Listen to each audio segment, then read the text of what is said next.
Olá, tudo bem com você? Enquanto algumas plataformas, sites, instituições só se lembram do Halloween, quando o assunto é 31 de outubro, para nós cristãos, obviamente, a celebração é outra. Hoje é o dia de recordar a Reforma Protestante, os 507 anos da Reforma Protestante.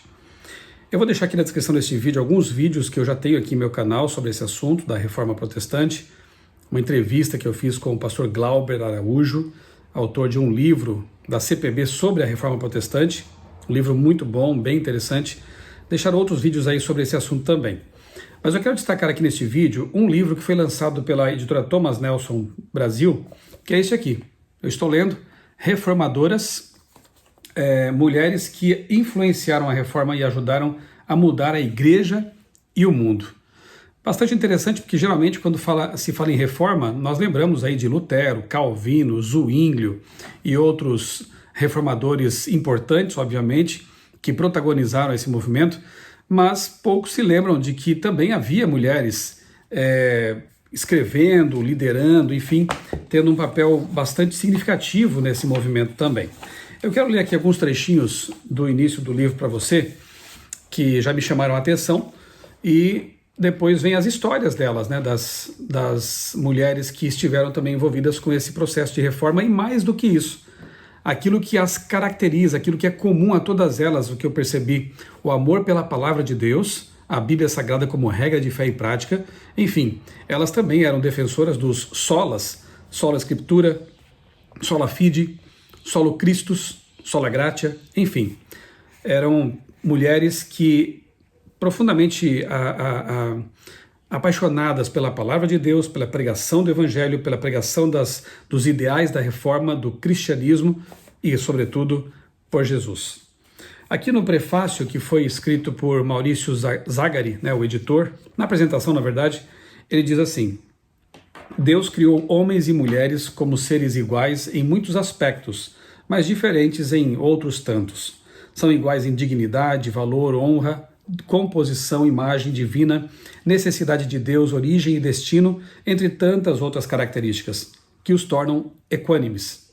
Ao mesmo tempo, homens e mulheres são extremamente diferentes em aspectos como funções, organismo, papéis, sensibilidade, força e até mesmo nos níveis cromossômicos e cerebrais.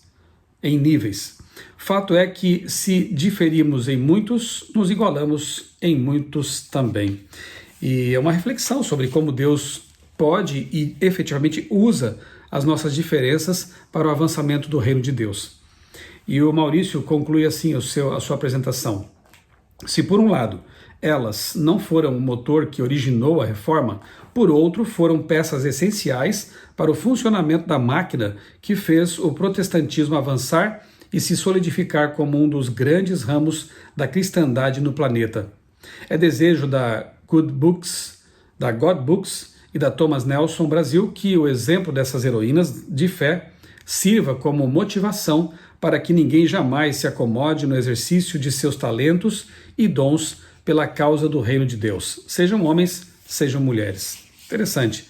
Depois vem aqui o prefácio, e eu quero destacar aqui um parágrafo que diz assim: como não destacar o protagonismo da vida e obra de ativistas como Argula von Grumbach, já ouvi falar sobre essa mulher, que se dispôs a servir aos reformadores? Como não ressaltar a presença das esposas dos ministros, como Catarina von Bora, que era esposa de Lutero, que fez de seu lar um lugar de serviço à comunidade? Como não valorizar as mestras e pregadoras como Maria Dentier e Catarina Zell, que formaram os primeiros convertidos protestantes? Interessante, né? São histórias muito pouco conhecidas e que nesta obra aqui são resgatadas e vale a pena a gente conhecê-las. Nas palavras iniciais, lemos assim, que as personagens citadas neste livro escreveram e propagaram a doutrina protestante, acolheram os perseguidos e foram companheiras dos reformadores, mas também sofreram preconceito, críticas, tortura e martírio somente por serem mulheres em busca de entender e escrever sobre teologia. As autoras dizem assim que, as autoras que são a Ruth Salviano Almeida e Jaqueline Souza Pinheiro, elas dizem que distribuíram a história de cada personagem em 4 blocos temáticos, de acordo com seu principal papel no movimento: escritoras apologetas, nobres patrocinadoras, esposas humanitárias de reformadores, rainhas e mártires. Como os papéis femininos são múltiplos, foram ao mesmo tempo nobres, escritoras e guerreiras, escritoras apologetas e humanitárias, bem como rainhas convertidas e mártires convictas. Porém, acima de tudo, foram mensageiras do Evangelho de Cristo, pois o principal papel de todas as mulheres na história do cristianismo é o de ser cristã. Achei bonita essas palavras introdutórias aqui das autoras, né? A Ruth Salviano Almeida é licenciada em Estudos Sociais, bacharel em Teologia, pós-graduada em História do Cristianismo e mestre em Teologia. É autora de diversos livros sobre a história das mulheres no cristianismo e é membro da Igreja Batista do Cambuí, em Campinas. A Jaqueline Souza Pinheiro é bacharel em Comunicação Social, professora, tradutora e revisora de inglês. É membro colaborador da Associação Linguística Evangélica Missionária e membro da Primeira Igreja Batista de Americana. Aí estão as autoras desse livro interessante, Reformadoras, que eu creio nesse dia ele vem bem como indicação de leitura aqui do meu canal, para que nós conheçamos um pouco mais também a respeito da Reforma Protestante e dos homens e mulheres que deram a vida, dedicaram tempo e que tinham como marca, característica comum, repito, o amor pela palavra de Deus e essa paixão pela pregação do Evangelho, pelos valores cristãos e pelos sola da Reforma Protestante. Fica aí minha dica, um grande abraço e um feliz dia da Reforma Protestante para todos nós.